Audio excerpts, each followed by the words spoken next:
Good morning बच्चों। आज हम 12th के फिजिक्स में प्रकाशिक यंत्र यानी ऑप्टिकल इंस्ट्रूमेंट की चर्चा करेंगे।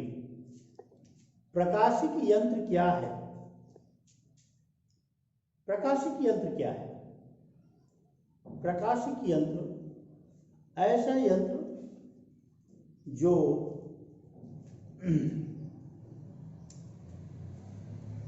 वास्तव में बड़ी वस्तु का छोटा या छोटा वस्तु का बड़ा प्रतिबिंब बनाने का कार्य करता है, प्रकाशिक यंत्र कहलाता है।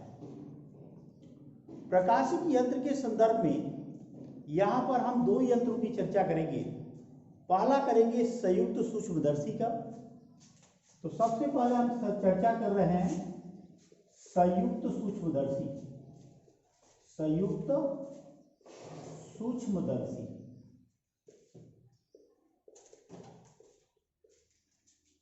इसको अंग्रेजी बोलते हैं कंपाउंड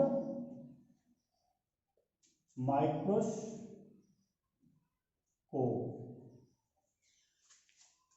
कंपाउंड माइक्रोस्कोप ये है क्या? संयुक्त सूक्ष्मदर्शी एक ऐसा प्रकाशिक यंत्र है। संयुक्त सूक्ष्मदर्शी एक ऐसा प्रकाशिक यंत्र है जो छोटी वस्तु का बड़ा प्रतिबिंब बनाने का कार्य करता है। इसकी सहायता से जीवाणुओं, विषाणुओं, कवकों तथा शैवालों इत्यादि के आकार मापे जाते हैं। यह अपने से जितना उसकी माप होती है किसी भी वस्तु की, उस वस्तु से लगभग 10 लाख गुना बड़ा प्रतिबिंब बना सकता है। ये आपके संयुक्त सूक्ष्मदर्शी की है। इसकी रचना बड़ी सिंपल है बच्चों। इसमें क्या होता है, एक बेलनाकार नली होती है। इस तरह से बेलन की आकार की नली होती है। इसमें एक खोखला बेलनाकार नली होती है इस तरह से, जिसके अगले सिरे पर यानी ये पहला सिरे पर कम फोकस दूरी तथा कम द्वारक का एक उत्तल लेंस लगा होता है। यानी जो आगे वाला सिरा होता है उसमें कम फोकस दूरी और कम द्वारक का एक उत्तल लेंस लगा देते हैं। इसको हम कहते हैं अविदृश्यक लेंस। क्या कहते हैं? अविदृश्यक लेंस, या अंग्रेजी में बोलते हैं ऑब्जेक्ट लेंस। Object lens. इसका जो पिछला सिरा होता है बच्चों, पिछला सिरा पर अधिक फोकस दूरी तथा अधिक द्वारक का, एक कम फोकस दूरी और कम द्वारक का होता है। पिछले सिरे पर अधिक फोकस दूरी तथा अधिक द्वारक का दूसरा उत्तल लेंस लगा होता है, जिसे हम नेत्र लेंस या नेत्रिका, इसका दूसरा नाम नेत्रिका भी है। अंग्रेजी में इसको आई लेंस बोलते हैं, आई लेंस। तो ये इसकी रचना है। रचना बड़ी सिंपल है। ये संयुक्त सूक्ष्मदर्शी को बनाना सरल है। इसमें एक खोखला बेलनाकार नली होता है, जिसके अगले सिरे पर कम फोकस दूरी तथा कम द्वारक का एक उत्तल लेंस लगा होता है, जिसे हम अविदृश्यक लेंस या ऑब्जेक्ट लेंस कहते हैं। इसके पिछले सिरे पर अधिक फोकस दूरी तथा अधिक द्वारक का दूसरा उत्तल लेंस लगा होता है, जिसे नेत्र लेंस अथवा हम आई लेंस कहते हैं। आइए हम चर्चा करते हैं इसकी कार्यविधि या क्रियाविधि में। कार्यविधि और क्रियाविधि की चर्चा करने से पहले हमें इसका किरण आरेख बनाना होगा। तो आगे वाला सिरा क्या है? कम फोकस दूरी तथा कम द्वारक का है। तो यहां हम एक छोटा सा लेंस बनाएंगे जिसकी फोकस दूरी कम हो और कम द्वारक हो।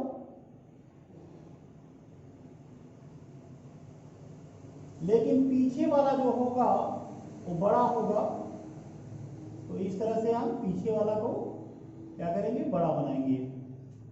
यहां पर हम एक वस्तु को रखते हैं जिसका नाम है AB। इस वस्तु को रखते हैं। अब स्वाभाविक है ये पहले कहां जाएगा, अभिदृश्य के पास जाएगा। यहां पर किसका क्या होता है, यहां पर इसका फोकस है तो ये फोकस से होकर चला जाएगा और ये आपके ऑप्टिकल सेंटर से हम चलाएंगे तो ये दोनों कहीं यहां पर प्रतिबिंब बनाएंगे। इस तरह से प्रतिबिंब का निर्माण A' B' करेगा। अब A' B' जो है जब इससे टकराएगा तो इसके लिए क्या काम करेगा, इसके लिए A' B' ये वस्तु का कार्य करेगा। अब इसको हम फोकस से ले जाएंगे, इसको हम ऑप्टिकल सेंटर से ले गए तो इन दोनों को स्थितियों को देखते हुए और इसको हम डाट डाट करके पीछे ले जाएंगे ऐसे। और आप देख रहे हो कि यहां से भी हम डाट डाट करके क्या करेंगे, पीछे ले जाएंगे। तो इस स्थिति में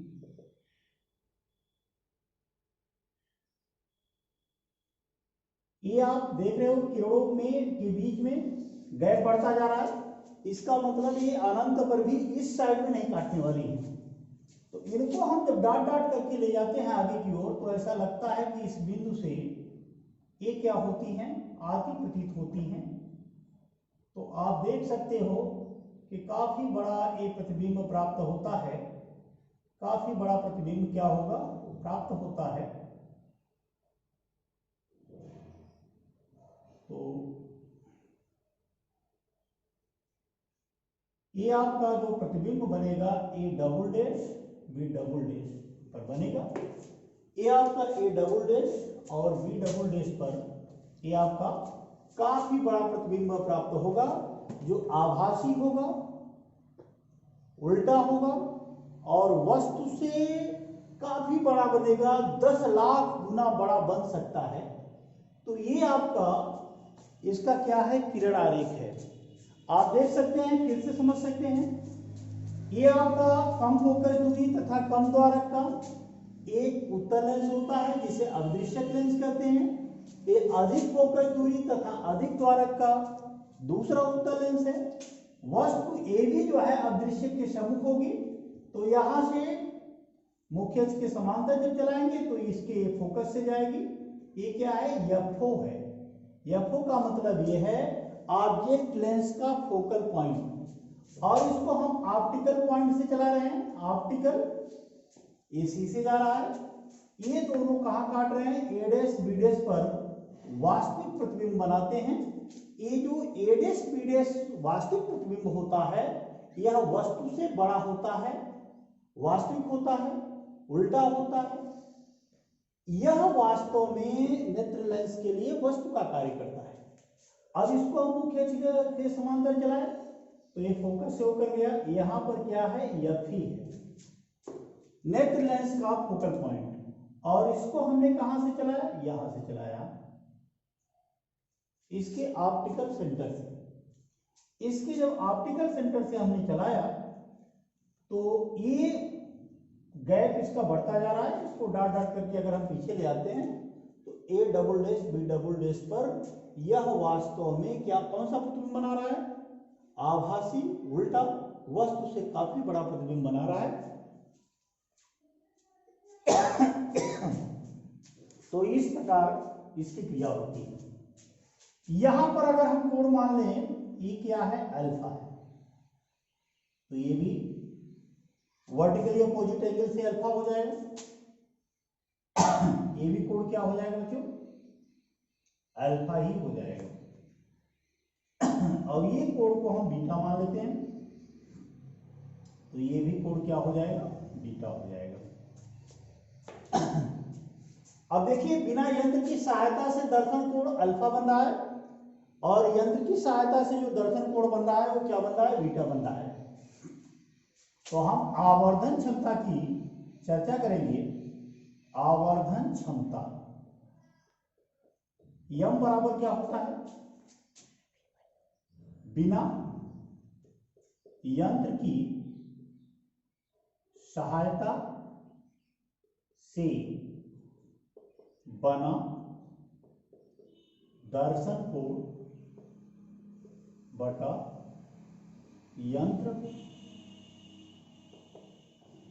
यंत्र की सहायता से बना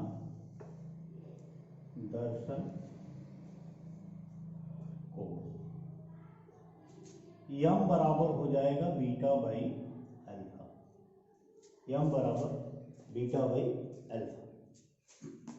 बीटा जो है यंत्र की सहायता से दर्शन कोण बना रहा है और अल्फा बिना यंत्र की सहायता से दर्शन कोण बना रहा है। आइए हम अवलोकन करते हैं सबसे पहले त्रिभुज बीएसी का। त्रिभुज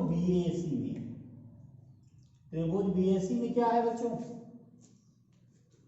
त्रिभुज बीएसी में कोई भी वस्तु रखी जाती है तो अस्पष्ट दृष्टि के न्यूनतम दूरी पर रखी जाती है डी पर।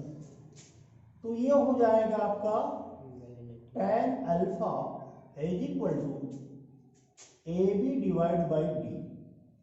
Since here is alpha is very small, अगर अल्फा या कोई भी कोण बहुत छोटा होता है तो tan alpha tends to alpha, that can be right alpha equal to A B by D. ये आपका पहला समीकरण हुआ। त्रिभुज दूसरा ले लेते हैं। ये आपका है बी डैश ए डैश पी में, तो tan बीटा इक्वल टू क्या हो जाएगा? ये जो होगा वो क्या होगा? यूई होगा। यूई का मतलब यह है नेत्र लेंस की वस्तु से दूरी। तो ये आपका हो जाएगा A dash B dash upon UE, या इसको हम लिख सकते हैं इस साइड की दूरियां जो है नेगेटिव होती हैं, कोई फर्क नहीं है, दोनों नेगेटिव होंगे। A dash B dash upon UE, दूसरा समीकरण। बट वी नो, हमको क्या मालूम है? But we know M is equal to beta by alpha. समीकरण 1 व 2 से यहाँ पर बीटा का मान क्या है? A dash B dash upon UE, और इसके बटा करेंगे हम ए बी अपान डी। इसको अगर कैलकुलेट करेंगे तो यम इक्वल टू हो जाएगा A dash B dash upon UE D upon A B. तो ये हो जाएगा M equal to A dash B dash upon A B D upon UE. यहां पर हम लिख सकते हैं M equal to A dash B dash upon A B. अगर इन दोनों हम त्रिभुजों को लें तो ए डैश बी डैश का वही अनुपात होता है, ये आपका सूत्र बताया गया है, यम बराबर I upon O is equal to V O upon UO. तो ये हो जाएगा minus V O upon UO into D upon UE. इसको हम तीसरा समीकरण लिख देते हैं बच्चों। अब आइए नेत्र लेंस के लिए हम देखते हैं, यदि अंतिम प्रतिबिंब अस्पष्ट दृष्टि के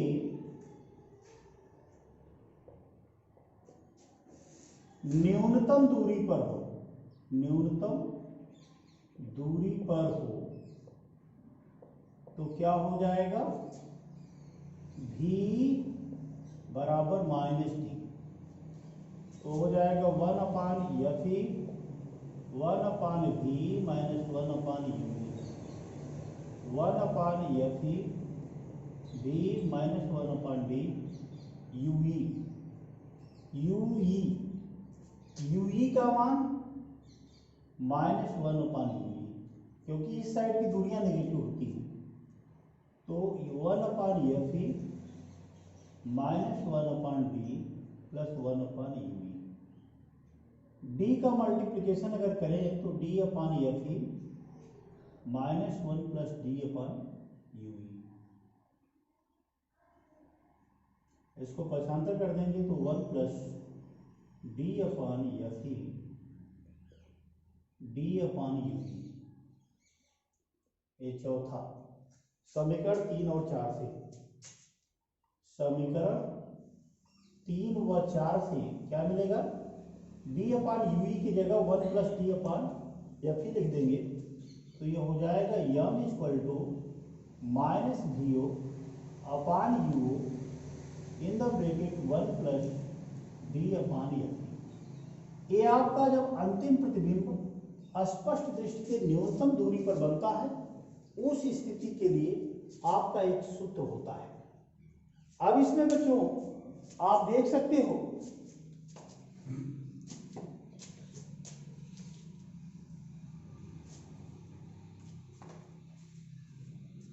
अब यही चीज यदि अंतिम प्रतिबिंब स्पष्ट दृष्टि के न्यूनतम दूरी की जगह अंतिम प्रतिबिंब अनंत पर बने तो दूसरी स्थिति हम यहां बता रहे हैं, यदि अंतिम प्रतिबिंब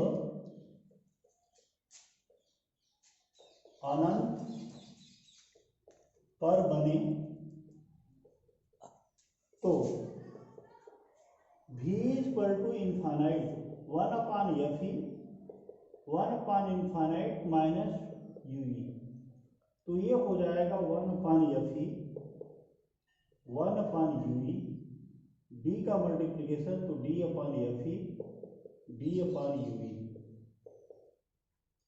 ये आपका समीकरण नंबर 5 हो जाएगा। समीकरण नंबर 3 व 5 से क्या हो जाएगा, M equal to minus V O upon U, ये हो जाएगा डी अपॉन एफ ई। ये आपका अगला फार्मूला बनेगा जब अंतिम प्रतिबिंब आपका अनंत पर बने। तो इस प्रकार संयुक्त सूक्ष्मदर्शी का होता है। आज यहीं तक, अगले दिन हम आपको टेलीस्कोप खगोलीय दूरदर्शी के बारे में पढ़ाएंगे। तब तक के लिए thank you very much. Optical instrument part first है, अगले दिन ऑप्टिकल इंस्ट्रूमेंट पार्ट 2 लेकर के आएंगे।